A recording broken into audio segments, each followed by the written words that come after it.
আসসালামু আলাইকুম। Welcome back to Dhaka blog. সকালে উঠে দেখি যে আম্মু হচ্ছে দুপুরের রান্না করতেছে। আজকে আম্মু সরিষা ইলিশ রান্না করবে। তো সব মসলাগুলাকে খুব ভালোভাবে মেখে নিচ্ছে ফার্স্টে। এর মধ্যে সরিষা বাটা, তারপরে সরিষা ইলিশে যা লাগে এটা তো মোটামুটি সবাই আপনারা জানেন। এরপর হচ্ছে মাছের পিচগুলোকে দিয়ে দিল। আমরা সরিষা ইলিশকে এভাবেই রান্না করি। অনেকে আবার মসলাটাকে একটু আগে কষিয়ে নিয়ে তারপরে মাছগুলা দেয়। বাট আমরা সবগুলাকে একসাথে মেখে তারপরে হচ্ছে পানি পরিমাণ মতো পানি দিয়ে এরপর চুলায় উঠায় দিই। তো আমি এখানে কয়েকটা কাঁচামরিচ দিয়ে দিলাম। যেহেতু আমি ঝাল খুব পছন্দ করি। আম্মু তো এটা দেয় নাই। তো এই কাজটা আমিই করে ফেললাম। এরপর হচ্ছে আম্মু আমাকে বলে গিয়েছে যে সব মাছগুলাতে যেন খুব ভালোভাবে জাল হয় আর মাছগুলা যাতে ভেঙে না যায়। তো আমি এদিকে মাছের খেয়াল রাখছিলাম আর হচ্ছে ভিডিও করছিলাম।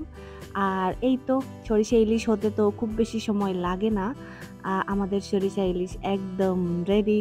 ঢাকায় এসে ঘুম থেকে উঠে নাস্তা খেতে অনেকটা দেরি হয়ে যায়।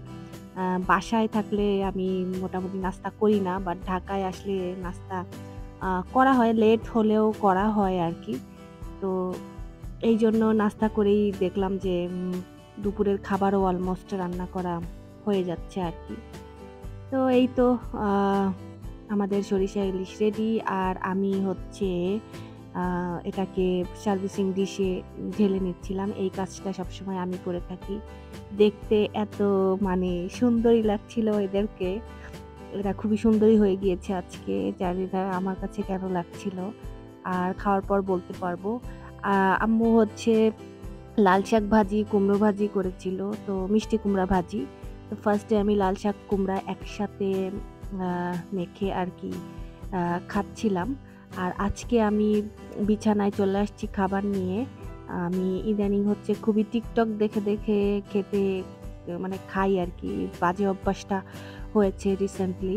তো খাটের উপরে একটা হচ্ছে বেডের উপরে একটা কাপড় বিছায় নিয়ে এরপর হচ্ছে আমি খাচ্ছিলাম বেডে এসে। কারণ আমি খেয়ে-দেয়ে একটু বের হব। খেয়ে-দেয়ে না মানে বিকালের দিকে একটু বের হব সন্ধ্যার আগে বা সন্ধ্যার দিকে। একটু ঘুরবো ফিরবো, খাওয়া-দাওয়া করব। এই তো যেহেতু ঢাকা থেকে উম আর কিছুদিন পর মানে বাড়ি চলে যাব। তো খাওয়া-দাওয়া শেষ করে দেখলাম আমার ভাই হচ্ছে বাকলাভা নিয়ে আসছে ১ বক্স। আর আমরা সবাই মোটামুটি বাকলাভা অনেক ফ্যান। মানে বাকলাভা আমরা সবাই পছন্দ করি। আর আমি তো খুব বেশি ভালো লাগে আমার ডেজার্টের মধ্যে মানে মিষ্টির দোকানে যেসব মিষ্টি পাওয়া যায়, আমার বাকলাভা হচ্ছে খুবই পছন্দের একটা আইটেম। তো আমরা গেলে আমার ভাই প্রায় এটা আনে আরকি। আমার কাছে খুবই মজা লাগে এটা। ও টার্কি থেকে এটা এনেছিল বাট টার্কির গুলা এত বেশি মিষ্টি থাকে। যদিও টেস্ট অফ কোর্স টার্কিরটা অথেন্টিক বাট অনেক মিষ্টি থাকে। তো এরপর আমি খাওয়া-দাওয়া শেষ করে একটু ন্যাপ নিলাম। যেহেতু আমার দুপুরে ঘুমের অভ্যাস। আ তারপরে উঠে রেডি হয়ে আমি এখন একটু বাইরে যাচ্ছি। খুব বেশি দূরে যাব না। কাছাকাছি একটা জায়গায় যাব। আপনারা গেস করেন যে আমি এই রোড দিয়ে কোথায় যাই? সবসময় যেখানে যাই ওখানেই যাচ্ছি। এই রোডটা আমার ভালো লাগে। মানে কোনো রোদ নাই।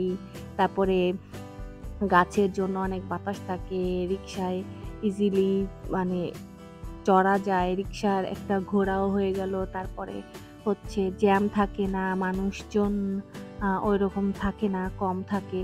তো আমার খুব ভালো লাগে এই রোডে রিক্সা নিয়ে কোথাও যেতে। এরপর আমি চলে আসলাম মাই গো টু প্লেসে। Yes, this is chefs table যেটাতে আমি লক্ষ কোটি মিলিয়ন বিলিয়ন বার আসছি আর খাইছি। তো আজকেও আমি এখানে আসছি।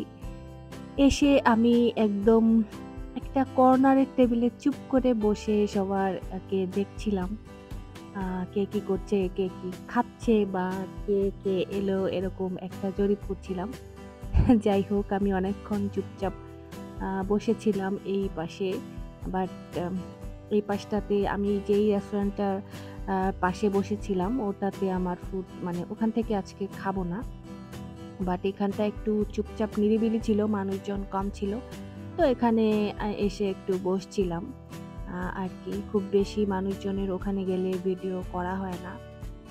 তো এরপর আমি অনেক ঘোরাঘুরির পরে আজকে এই রেস্টুরেন্টটা চুজ করলাম।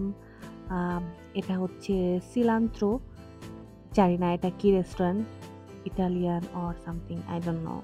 নাম দেখে তো ইটালিয়ান, ইটালিয়ান লাগতেছে। তো এখান থেকে আমি এই ডিশটা চুজ করলাম। সিলান্ত্রো থেকে আগে কখনো খাওয়া হয় নাই, তো ওদের ফুড সম্পর্কে আমি জানি না।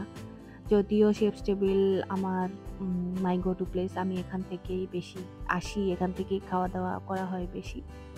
তো এই যে আমি আ আমার প্ল্যাটারে ছিল হচ্ছে আ ম্যাশ পটেটোস, তারপরে হচ্ছে সুইট পটেটো, আর হচ্ছে বিফ আর মাশরুমের একটা আইটেম ছিল।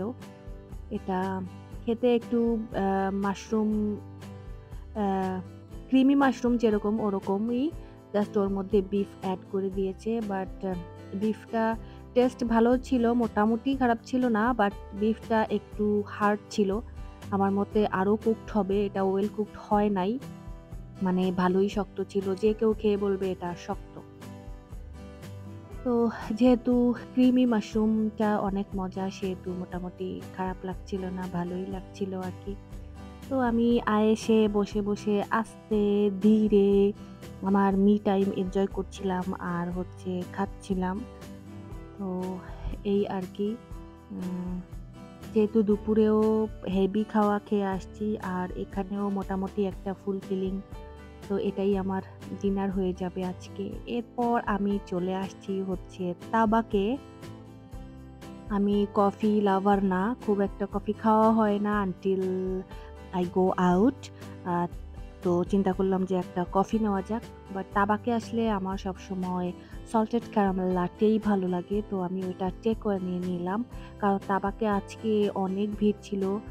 আ একটাও মানে সিট খালি ছিল না। এরপর আমি কর্নারের একটা সিট পেলাম আরকি। তো চিন্তা করছিলাম টেক অ্যাওয়ে নিয়ে আমি এটাতে উম দিলে আমি অন্য টেবিলে বসেও আ খেতে পারবো, আর অথবা আমি বাসায় খেতে যেতে পারবো। এজন্য টেক অ্যাওয়ে নিয়েছি। এরপর একটা সিট খালি হলো, আহ একটা টুল মেবি। তো ওখানে বসে আমি আমার কফিটা এনজয় করছিলাম। একটু মানে সন্ধ্যা প্রায় রাত হয়ে যাচ্ছে। আমাকে বাসায় যেতে হবে। তো এই তো আমি আমার কফির লাস্ট সিপ নিতে হচ্ছে বাসায় দিকে যাচ্ছিলাম। তো আজকে এই পর্যন্তই। সবাই ভালো থাকবেন। টিল দেন আল্লাহ হাফেজ।